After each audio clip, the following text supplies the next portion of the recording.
got a bit of muck to move, so I found the smallest trailer we've got to put on the back of it.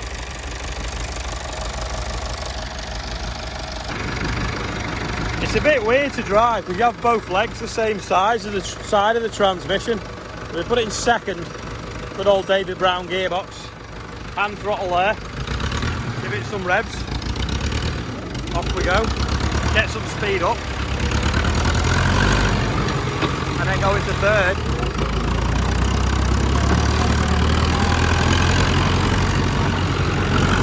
And it absolutely flies. Must do about 30 or 40k, which is pretty quick for a vintage tractor. I don't know whether it's got... There you go. I didn't think it had synchro mesh back to second gear, but it went in then.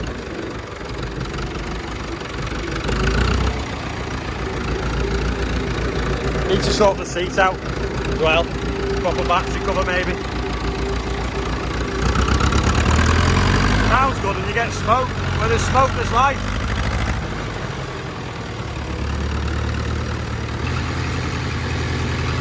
Look at this.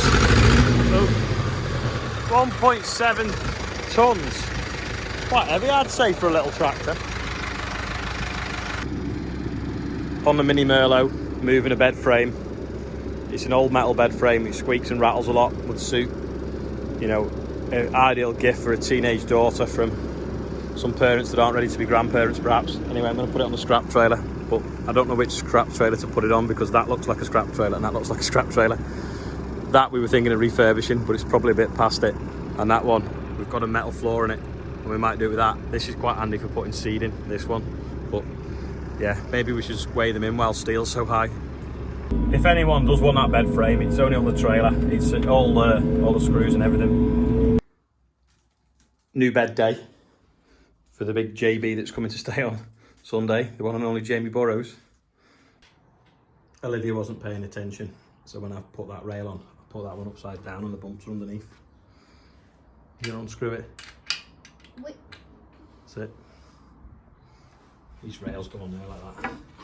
It won't work. I can't do it. It's because it's tight. Ta-da! Be alright when the mattress is on. Richard cherry picker, loading some straw. Loads of people ask about the road sweeper. There's actually two. There's one that doesn't run and there's one that does run that's got an oil leak. The white one is the one that I want to get fixed because it's got a hoover on the side that we can use, hoovering stuff. So it's something that we'll get back in the winter and get going in the workshop so that we can keep using it because it is quite a handy thing. The Rich is just going to load 40 bales on that trailer now for his cows.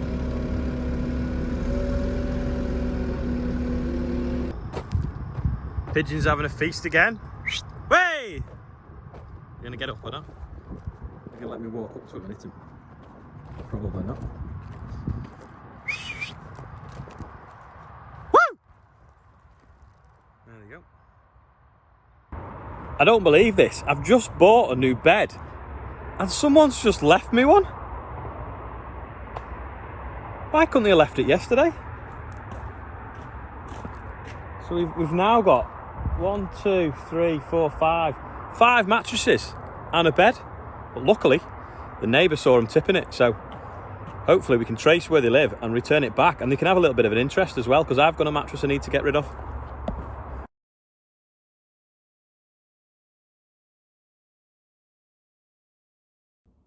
Right, the other week I said I'd explain about the forwards facing nozzles on the sprayer.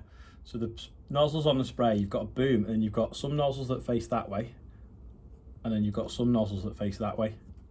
So if you imagine the spray pattern out of them comes out at an angle like that and an angle like that.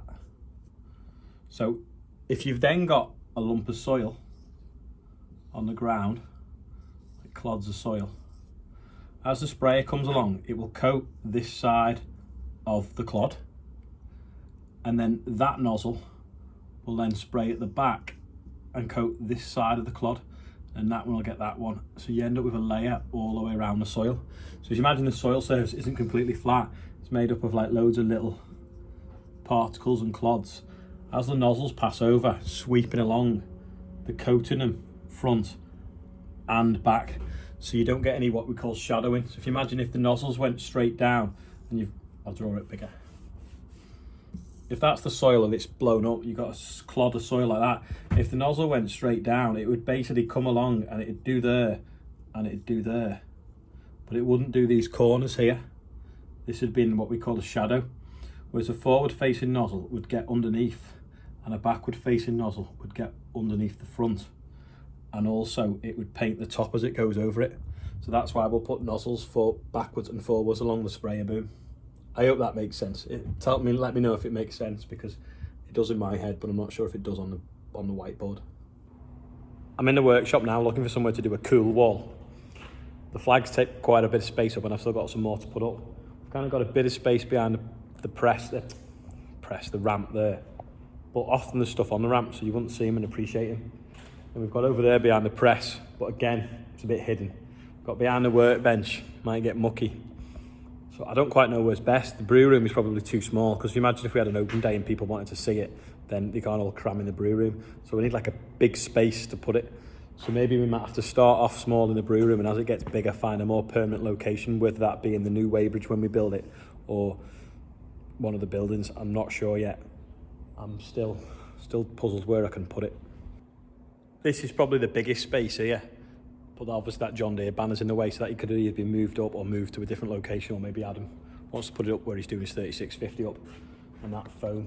And then I've got like quite a big space here that's not going to get knocked, because this space over here is where we store the steel, and it often gets propped up, so I don't want it damaging it. So maybe that's the place for now. Here I am with my marker pen, writing on the whiteboard. I feel like I could have been a teacher. Right, we've got the writing on the wall. It's a saying that, isn't it? Seriously uncool. That's probably for the John Deeres. Uncool, cool, and sub-zero. So I've got one tractor to put on today, and I think we'll do one a week maybe. Should we do that? Where should it go? It's a 936, and I reckon if it's a black one, it should be sub-zero. What do people think? I'll put it up tomorrow. I've moved the John Deere banner underneath the John Deere flag, so that's the John Deere homage corner. So maybe the 6920 or a 7810 could go on the wall as well. It's just a question of where it'd be. I don't actually think you can beat the noise out of the early John Deeres. The 1455s and the 1056 cases do sound awesome, but the John Deere 68000s, 69s, and then the 7810s, or just the straight 78s, they do sound amazing, especially if you open the side window. Sam got back last night quite late in the dark, sumoing that potato field that I was showing you last night. These feet on it are barely worn, because we put a chipper tooth on the front there and two chipper tooth on the side, so it's nearly worn the chipper teeth out completely, but the feet themselves that clip on are still like brand new. So in a couple of days well, probably next season now, because we won't use this a lot. Oh no, we have got some spud ground to level. We'll put a new tooth on the front, and when they wear out, another one on the sides, and that means that we can get, I don't know, 5 or 10 times the wear out with these sumo feet. I've also got some of that ferrobide that Stu gave me as well, so I might try putting that on the sides of here as well, and we'll see how that lasts.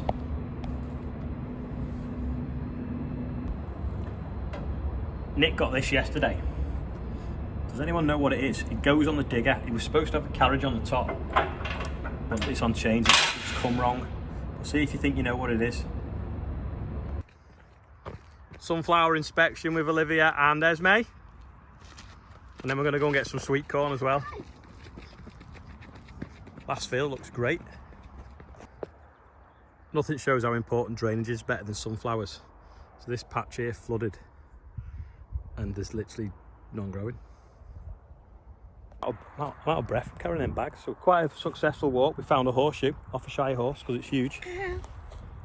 Esme's got a sunflower, Olivia's got a sunflower, and I've got 2 bags of sweet corn. And I've also got a field full of sweet corn. If anyone knows what to do with it, let me know. It's funny really that someone that used to wear them got replaced by one of them, and then obviously now stuff with big rubber tyres. But I found this in the same place I found another one about 6 months ago in quite a heavy bit of the field, like heavy soil type. So I wonder whether when it was heavy going, where the horses would be slipping, and that's how they'd lose their shoes. I don't know. Anyway, it's Annette Hobson's birthday today, so happy birthday to her. It's probably about all for today from me. Not a very busy day on the farm, to be honest. because I had to do some stuff in the house for someone staying, and then it was raining this morning, so I didn't really want to do any spraying or working any ground in case it come any heavier. Anyway, it's turned out really warm now. It's about 25 degrees. I don't know where it is where you are, but it's hot today. Anyway, tomorrow's supposed to be another good day as well, so I'll see you all tomorrow. Thanks for watching it, and if you're a new subscriber, don't forget to say where you're watching from, and also where should that 936 go on that cool wall. Oh yeah, don't forget, if you've watched this far, you can watch another video there, and you can subscribe over here and click like as well if you've got to the end.